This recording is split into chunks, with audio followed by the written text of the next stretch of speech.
같이 기도하고 하나님께 예배드리도록 하겠습니다.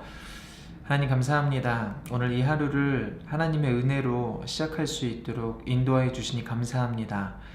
하나님, 오늘 이 하루가 복되고 은혜로운 하루가 될 수 있도록 주님 도와주시기를 간절히 소망합니다. 특별히 주님의 은혜를 구하며 각자의 처소에서 하나님께 예배드리는 우리 사랑하는 하나님의 백성들, 그 성도들의 삶을 돌아보시고 오늘도 우리들에게 하나님의 말씀으로 먹이시고 가르치시고 인도하여 주셔서 그렇게 우리가 말씀의 능력을 경험하는 귀한 하루 될 수 있도록 인도하시고 주의 뜻을 이 땅 가운데 선하게 또 드러낼 수 있는 우리들의 삶이 될 수 있도록 성령 하나님 우리 가운데 충만하게 기름 부어 주시옵소서. 오늘도 주님께서 주실 그 말씀들을 기대합니다. 이 말씀이 실제가 되는 은혜를 오늘 우리가 경험할 수 있도록 주님 역사하여 주시옵소서. 감사드리오며 거룩하신 예수 그리스도의 이름으로 기도합니다. 아멘. 네, 오늘 하나님께서 우리에게 주신 말씀 함께 볼 건데요. 역대하 32장 24절부터 33절까지의 말씀입니다. 역대하 32장 24절부터 33절까지의 말씀. 그때 히스기야가 병들어 죽게 되었으므로 여호와께 기도하매 여호와께서 그에게 대답하시고 또 이적을 보이셨으나 히스기야가 마음이 교만하여 그 받은 은혜를 보답하지 아니하므로 진노가 그와 유다와 예루살렘에 내리게 되었더니 히스기야가 마음의 교만함을 뉘우치고 예루살렘 주민들도 그와 같이 하였으므로 여호와의 진노가 히스기야의 생전에는 그들에게 내리지 아니하니라. 히스기야가 부와 영광이 지극한지라. 이에 은금과 보석과 향품과 방패와 온갖 보배로운 그릇들을 위하여 창고를 세우며 곡식과 새 포도주와 기름의 산물을 위하여 창고를 세우며 온갖 짐승의 외양간을 세우며 양떼의 우리를 갖추며 양떼와 많은 소떼를 위하여 성읍들을 세웠으니 이는 하나님이 그에게 재산을 심히 많이 주셨음이며 이 히스기야가 또 기온의 윗샘물을 막아 그 아래로부터 다윗성 서쪽으로 곧게 끌어들였으니 히스기야가 그의 모든 일에 형통하였더라. 그러나 바벨론 방백들이 히스기야에게 사신을 보내어 그 땅에서 나타난 이적을 물을 때에 하나님이 히스기야를 떠나시고 그의 심중에 있는 것을 다 알고자 하사 시험하셨더라. 히스기야의 남은 행적과 그의 모든 선한 일은 아모스의 아들 선지자 이사야의 묵시책과 유다와 이스라엘 11개에 기록되니라.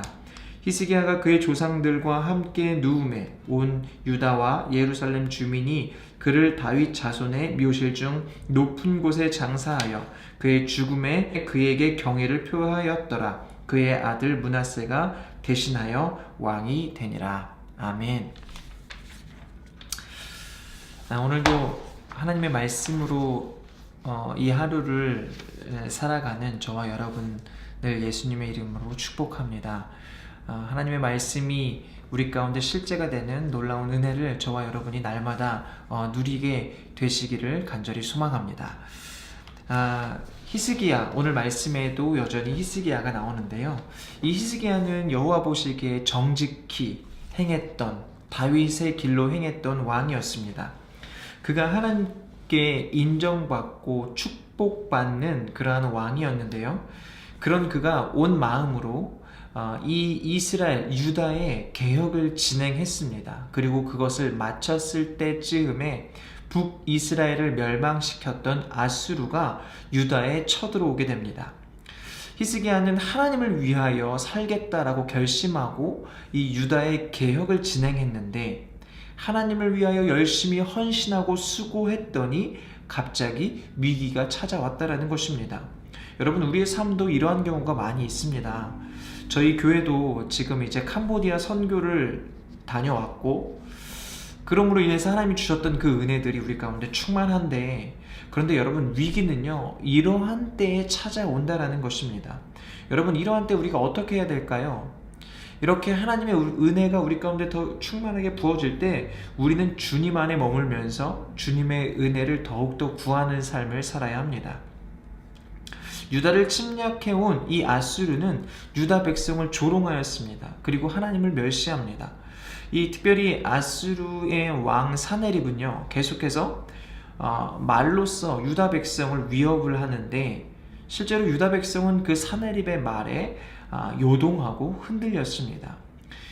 그러자 히스기야가 그런 가운데 이 유다 백성들을 격려하는데 하나님이 우리와 함께 하시고 반드시 우리를 구원하실 것이다 라고 격려를 합니다. 그리고 얼마 지나지 않아서 하나님께서는 천사를 보내셔서 아수르의 군대와 사내립을 치셨는데 그 숫자가 무려 18만 5천 명이나 되었습니다. 여러분, 이렇게 위기가 찾아왔을 때 어떨까요? 위기가 찾아왔을 때 당연히 두려울 것입니다. 그러나 그 위기 가운데 우리가 두려워하기보다는, 두려운 중에서라도 여러분 반드시 하나님을 바라보고 의지하실 수 있는 저와 여러분이 되시기를 소망합니다. 여러분, 주님을 의지하면 주님께서는 반드시 저와 여러분을 인도하여 주실 것입니다.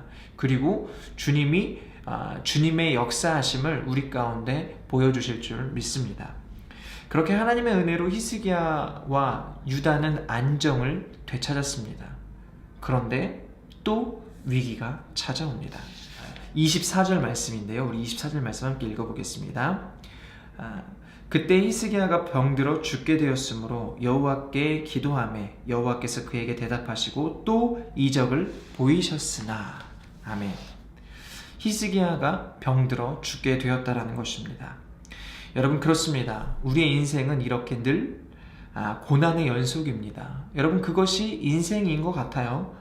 그러나 그러한 중에 우리가 기억해야 할 것은 우리의 인생이 날마다 이렇게 고난의 연속이기 때문에 우리는 매 순간 하나님의 은혜를 구해야 한다는 사실입니다. 여러분, 사탄마귀는 절대 멈추지 않습니다. 우리가 고난당할 때 우리의 마음을 무너뜨리려고 계속해서 노력할 것입니다. 그러므로 우리는 늘 하나님을 의지해야 합니다. 어제 의지했고 오늘은 의지하지 않았고가 아니라 날마다 매 순간 하나님을 의지해야 합니다. 히스기야도 그렇게 다시 위기가 찾아오자 어떻게 합니까? 하나님께 간절히 기도했습니다. 그렇게 하나님을 의지하였다라는 것입니다. 그러니까 하나님께서 그의 간절한 기도를 들으시고 그의 생명을 15년이나 연장해 주셨습니다. 그리고 이 히스기야에게 내가 아수르에게서도 너를 구원할 것이다 라는 표징을 보여주시는데, 증거를 보여주시는데 바로 해식의 그림자를 물러가게 하는 그러한 표징까지 보여주셨습니다. 여러분, 이럴 때 하나님께서 우리가 위기를 만나고 우리가 하나님께 기도했을 때 하나님의 은혜를 베풀어 주시는 이러한 때, 하나님의 은혜를 경험한 이러한 때 우리가 하나님께 해야 될 반응이 있다라면 그것은 무엇일까요? 당연히 은혜를 베풀어 주신 것에 대한 감사입니다. 그런데 히스기야는 이 하나님에 대한 감사를 생략해 버렸습니다. 감사를 생략했다라는 것은 히스기야의 태도가 변했다라는 것을 말합니다. 여러분, 연애를 해보셨습니까? 하고 싶으시다고요? 네, 여러분 축복합니다. 연애를 했을 때 자매분들이 형제님들한테 어떤 일정 기간이 지나고 자주 하는 멘트가 있습니다. 그것은 바로 너 변했다입니다. 자매분들 해보셨죠? 우리 형제님들은 많이 당해보셨을 것입니다. 그런데 이럴 때 사실은 형제분들이 딱히 대답할 특별한 멘트가 없어요. 그래서 대부분 안 변했다라고 이야기를 할 거예요. 여러분, 그런데요, 사람은 누구나 변하게 되어 있습니다. 사랑하는 사이, 이 연인 관계도요 다 변하게 되어 있어요. 그런데 형제만 변한 게 아니라 자매도 변했겠죠. 그런데 그렇게 변한 것을 여러분 무엇으로 느낄 수 있을까요? 바로 그 사람의 태도로 느낄 수 있다는 것입니다. 우리가 누군가와 만날 때에도 그 사람을 존경하는가, 경외하는가, 아니면 그 사람을 무시하고 거리를 두는가 하는 것은 그 사람의 태도로 다 드러난다는 거예요. 우리가 하나님 앞에 나아갈 때 우리가 가질 수 있는, 가져야 하는 태도는 단 한 가지입니다. 무엇일까요? 바로 겸손입니다. 겸손으로만 주님께 나아가야 한다는 것입니다.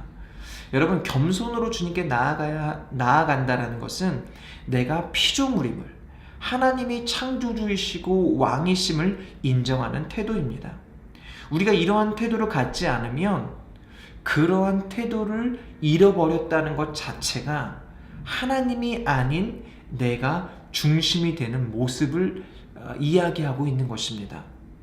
여러분, 나 중심의 모습이 뭐가 어때서요? 라고 이야기할 수 있습니다. 그러나 성경은요, 나 중심의 삶을 죄다라고 이야기하고 있습니다.